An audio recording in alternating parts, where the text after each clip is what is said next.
Okay, so this is a massive mistake that so many creators are making. They focus all of their effort on gaining more followers, increasing their audience size, and seeing that number next to their name go up and up and up.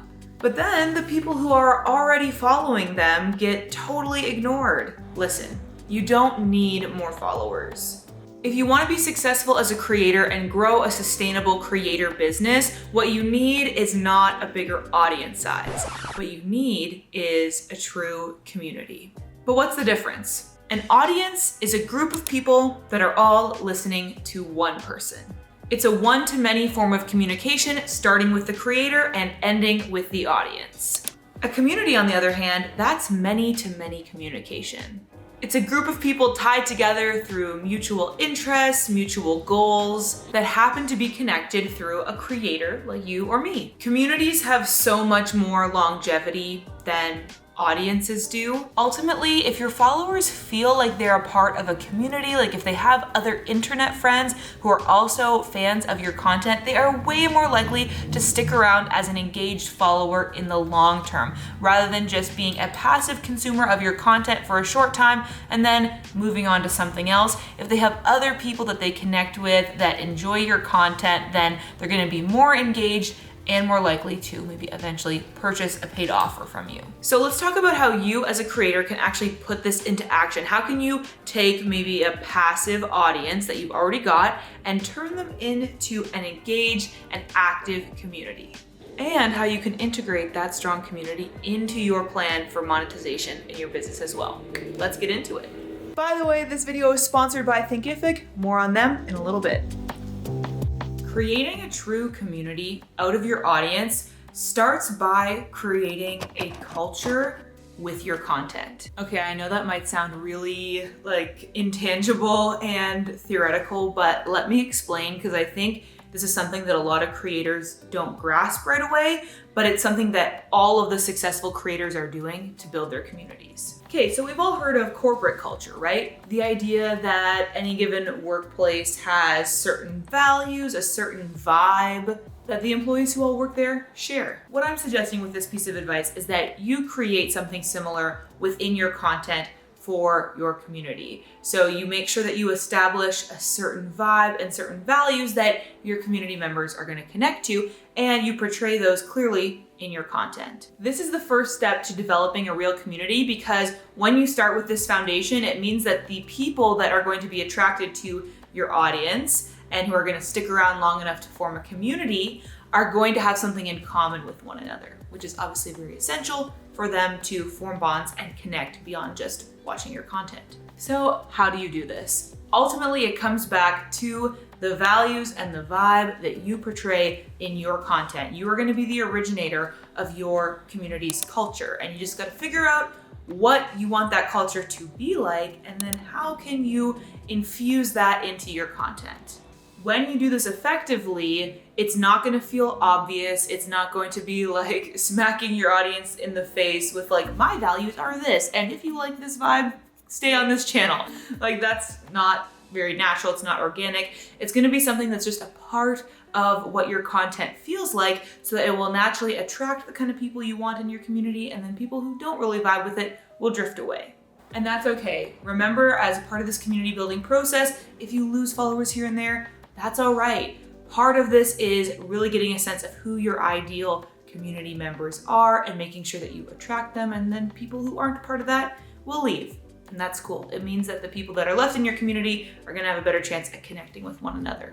Having a strong culture in place gives your community a place to grow from. Like I was saying, some common points of connection outside of just your kind of standard topic or niche that you're talking about. So just to give you a concrete example before we move forward, I feel like in my community, some of the commonalities are outside of just, interest in content creation and social media, because obviously that's what I talk about.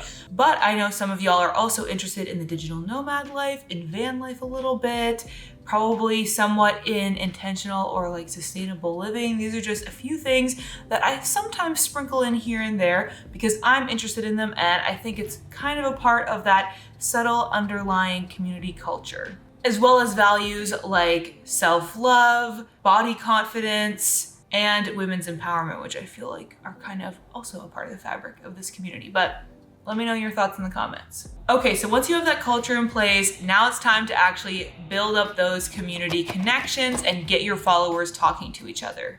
Even something as simple as prompting your Instagram followers to introduce themselves in the comments of your latest post, and then also encouraging them to get to know the other folks that also comment introducing themselves so that they can start kind of talking with one another. That's one really great initial step that you can try to generate those conversations so that you start to move from that one-to-many mode of communication that I was talking about to the many-to-many communication that we're aiming for. You'd be surprised just how many people are open to these kinds of connections, even through a simple introduction in Instagram comments, because so many of us are looking for friends online, people who are working towards the same goal as us, learning about the same things, going through the same struggles. It's really valuable to have those people to connect with. So if you put it out there, if you give your audience the opportunity to connect with one another, I think you'd be surprised just how many people are excited about doing that. So let's go through rapid fire 5 potential prompts that you can use to get your audience talking to one another.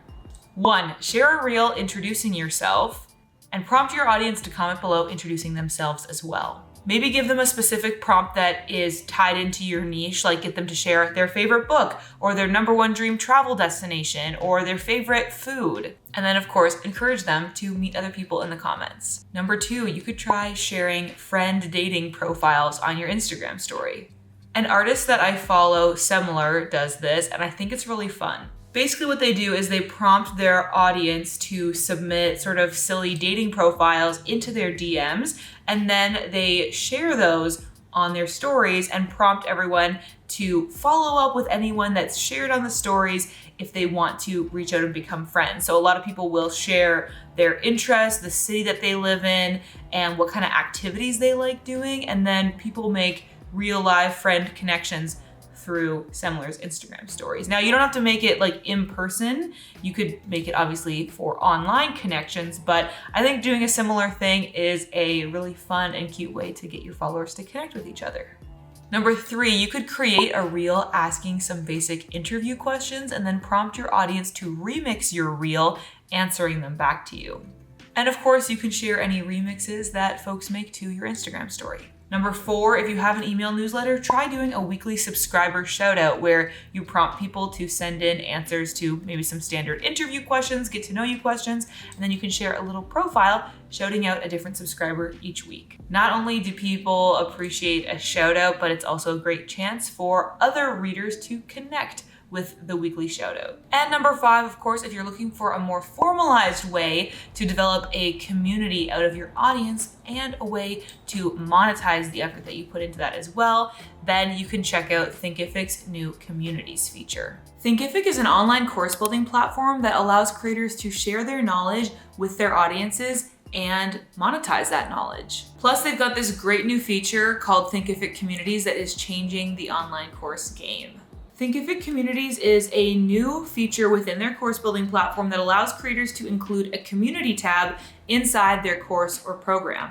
Plus, in addition to including it in your course, you can also create a standalone paid membership community where your audience can join and you can provide value in the community format. I've been around the online course space for a while. I've taken many online courses. I recently launched my own online course, and I've seen time and time again so many creators build out a course, and then in order to include a community component in their course, they create a Facebook group for that course. But many of us know a lot of us are not spending as much time on Facebook, and it can kind of be a complicated process to get people to sign up for your online course, and then you have to manually add them to your Facebook group. It's just a bit of a mess. With Thinkific Communities, you can have your course content and your community platform all in one user-friendly space, which makes it so much easier for your community members. There are so many benefits, like I've talked about throughout this whole video, of having an intentional community space for your audience, but here are some more benefits of using the Thinkific Communities feature on your next online course. When you have a community associated with your course, your students can help hold each other accountable. It's so helpful to have an accountability buddy when you're learning something new or working towards new goals,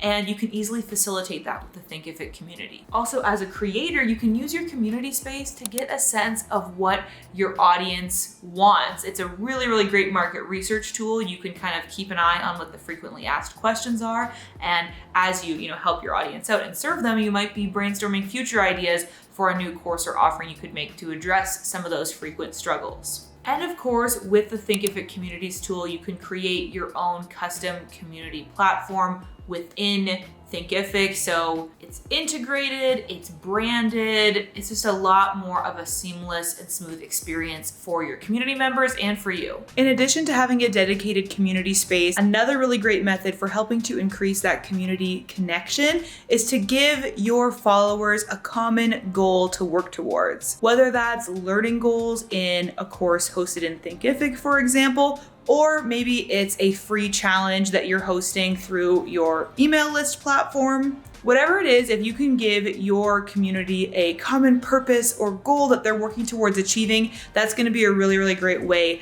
to foster connection and friendships. For me, the biggest connections that I've made through my journey as a creator with other content creators has been through bonding over the common struggles of growing on YouTube, creating Instagram content. That's how you form those connections and really start to relate to other people on the same journey as you. And in many of these cases, I've connected with these other creators because we happen to be fans of the same YouTubers. So that's how we met in a lot of cases. So it is very possible to develop an authentic and organic community among your audience if you're intentional about it and put some of these tactics into place. No matter what stage you're at on this content creator journey, it's really beneficial to start implementing these community building tactics, not only to actually help grow your audience through potential word of mouth because of excited and engaged community members, but it also helps to ensure that your audience / community continues to be really engaged and invested in what you're creating. If you want to learn more about how you can use these community building tactics to help grow your audience, but also how you can monetize this new communities feature on Thinkific's platform, then you should definitely sign up for the free webinar that my friends over at Thinkific are hosting for you. Learn how your audience can benefit and learn how you can generate revenue by creating an online community with Thinkific. You can sign up for the free webinar at the link in my description. And as always, thank you so much for watching. I hope that you're having adventures and following your dreams, and I will see you in the next video. Bye.